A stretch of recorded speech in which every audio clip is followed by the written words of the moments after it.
My name is May Best, and I'm the Executive Director of the East River Family Strengthening Collaborative. I really want to share with you what we did during the pandemic.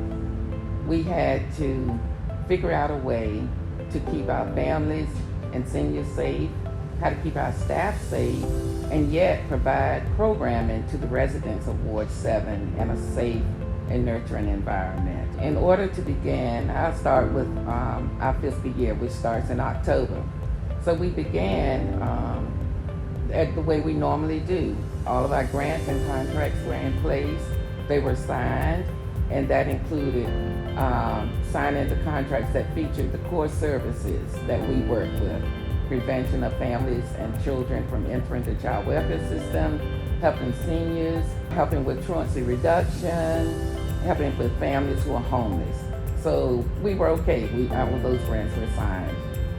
In January, we received good news that the mayor had awarded East River Family Strengthening Collaborative grants to provide to open up 2 family success centers in Ward 7. We were really excited about this because we were the only organization to receive 2 grants to operate those services. They were located on Benning Road, Minnesota Avenue, and Benning Park, Benning Terrace.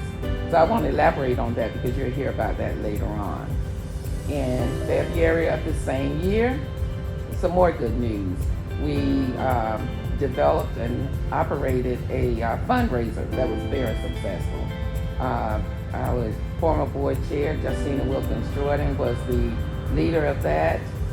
We welcomed and we gave awards to organizations and residents who provided services towards 7. In March, that's when it all ended. Our services came to an abrupt halt. We had to cease operations. We had to determine how are we going to continue to function as an organization providing services to the residents of Ward 7. So we had to develop new policies. We had to order supplies for our staff. We had to figure out how to serve our residents. In other words, we had to reimagine the work that we were doing as a nonprofit. So this video is to show you what we did during the pandemic and where we were and where we are now. So enjoy.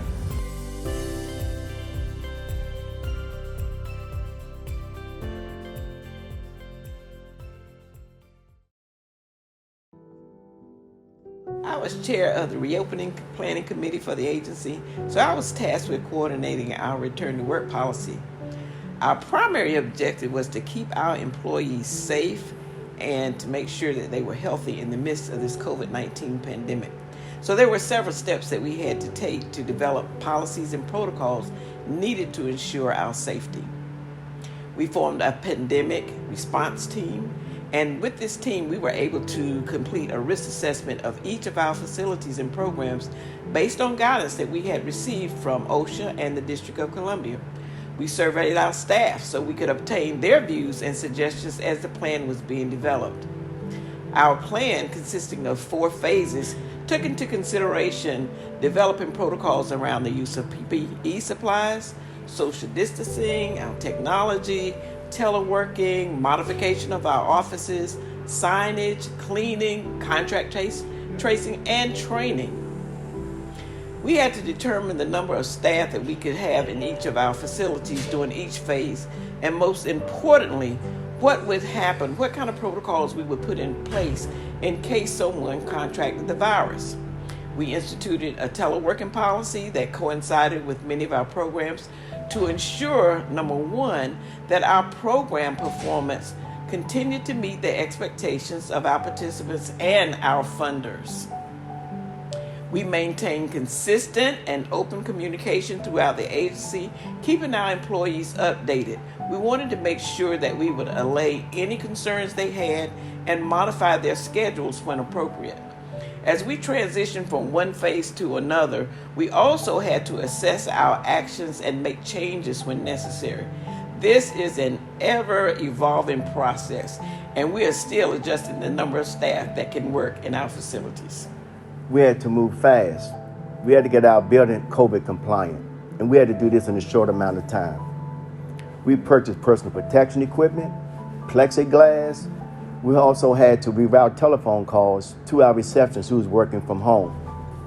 We hired cleaning contractors from a monthly basis to come in on a daily basis to deep cleaning.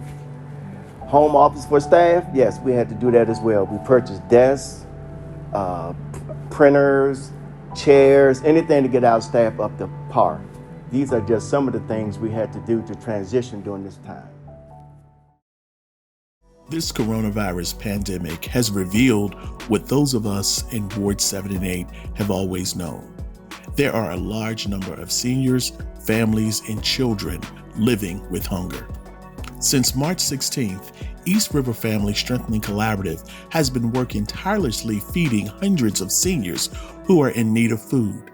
Our staff on the ground have delivered over 500 meals daily to seniors, a total of 17,500 meals as of May 1st. Additionally, our lead agencies in Ward 7 and 8 are feeding over 1,000 seniors in their home delivered meals program. Oh my goodness, we did quite a few things to transition from our traditional in-person engagement with families to transition over to our COVID interaction with families. Some of those things included meeting with funders to see exactly what they wanted to see happen moving forward. As we would have home visits in person normally, every 1st and the 15th of the month, we would have our home visits face to face. We had to quickly transition to a virtual platform. Some of those platforms were like FaceTime or Google Duo or Microsoft Teams, Zoom, just all of the platforms that are available to us. We utilized those platforms to make that smooth transition so that we were still available for our families and to provide the services that our families needed, but we had to do it in a more safe environment. So definitely the transition was very quickly from in-person to virtual platforms, and that's straight across the board, all programming under the Youth and Family Services Division. We also transitioned all of our workshops to online, and we also saw a lot of increased participation. Once we transitioned from in-person to online, the participation increased, which was an amazing addition. We also included some of, in addition to our evidence-based programs, we included some virtual learning for families, the workshops regarding virtual learning so that they were available and understood how to transition into the distance learning model for schools. We did a lot of social emotional workshops to cater to families' needs during this time. So we made an overall change when a lot of our community work is in the community face to face. So the biggest change that we made was switching everything to virtual. And it worked. It worked because, like I said, the participation has been amazing. Our clients they feel safe to still communicate with us, but from a distance. So it definitely worked out. Also, some of the things we did with regards to our housing program is we made sure that we contact our landlords to ensure that families that were having hardships, that their rental payments were changed to adjusted to maybe even a zero balance if they were affected by the COVID, financially affected by COVID. So we did a lot of communicating with landlords to ensure that our clients' housing was safe as well. East River blessed our residents with 25 care senior packages. And the first impression that the residents had was that it was packaged real nice. And then once opening up the package, they found paper towels, toilet paper, face masks, gloves, hand sanitizer, a stress ball, and hand soap. And this was right on time because the residents were not able to go to the store due to the COVID-19. East River has blessed the residents with another package that was donated by the Delta Sorority Incorporated and was distributed by East River staff. This particular package included his and her socks, stress ball, I believe, and hand sanitizer, a book of puzzles to work out. So it was activities as well as necessities in this gift package. I'm going to speak on how things have happened since we had to change. We had to close our dear Washington Senior Wellness Center. I'm a proud member of Washington Senior Wellness Center. And since we had the plague and thing in our world for almost over a year, I was so sad we had to close, but I do understand. But it was a very hard situation at first, because I go to Washington Senior Wellness Center and the other centers sometimes 6 days a week, and including Saturday with Miss Maya. But it has been so difficult because at our center we are just like family. We're just like family. We're close-knit. And we have so many services, people coming in, going on trips, doing several things. But since we've had to close down, it has been a big adjustment. It's been a big change. And I found myself, I'm usually a very happy person, but I was so sad I didn't understand exactly what it was, because it can mess with your mentality too. It can mess with your mind. And I said, talking with my doctor, and he said, well, you need to start doing something what you love to do. What I love to do is go to the center and meet with other seniors and the staff, and whether it be at East River with Miss May Best and an awesome staff, or the Wellness Center, or things we did with the Office on Aging or the mayor. But now, thank God, I can thank him.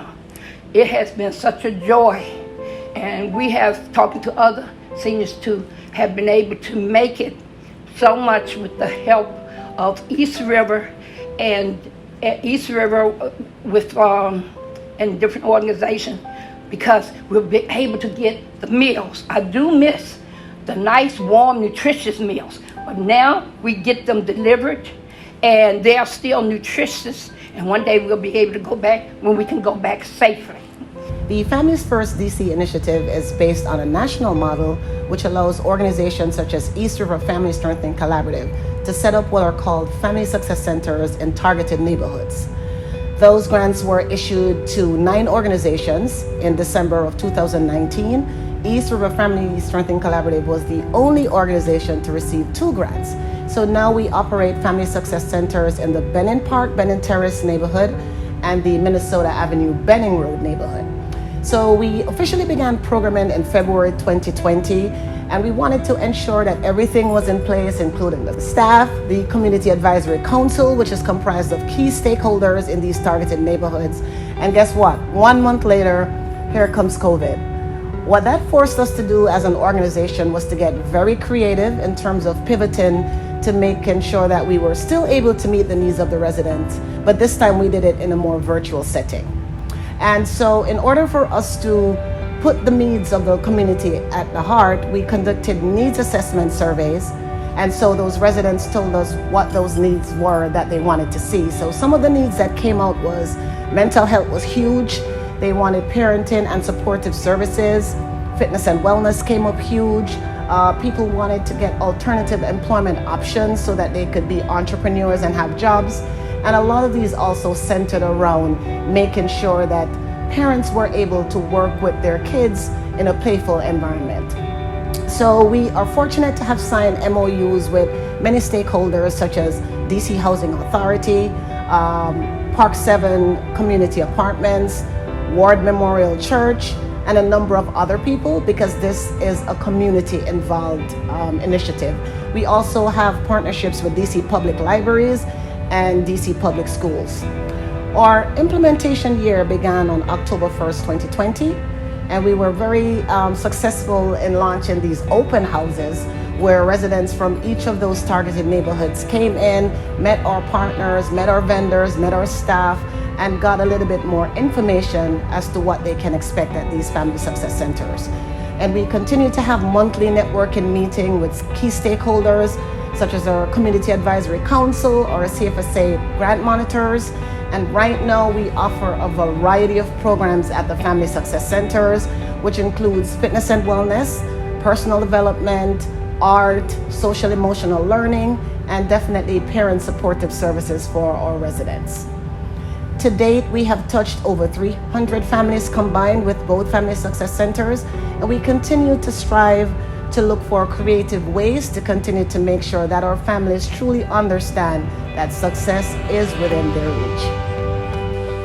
Even though this past year has been challenging, I know and feel that East River has done what East River always does best, and that's serve the residents and the community here in Ward 7. We've been able to do food distributions. We've been able to distribute PPE to help keep the residents safe. But we always want to continue to do that. So we welcome your donations and your contributions. We're also excited that we're going to be moving to a new facility. Looking forward to that so that we could be a greater good here in Ward 7. Greetings on behalf of the Board of Directors of East River Family Strengthening Collaborative. My name is Dr. Janice Davis and I am the Board Chair.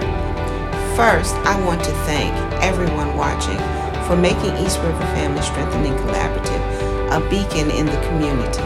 We are tasked with leading by example, and thanks to Ms. May Best and the staff, we have continually risen to the occasion. On behalf of the Board of Directors, Ms. May Best and the staff, I want to say thank you for your support. We all need to work together to ensure that our residents are well taken care of and provided the opportunity to maximize their dream. Be well, be safe, and take good care.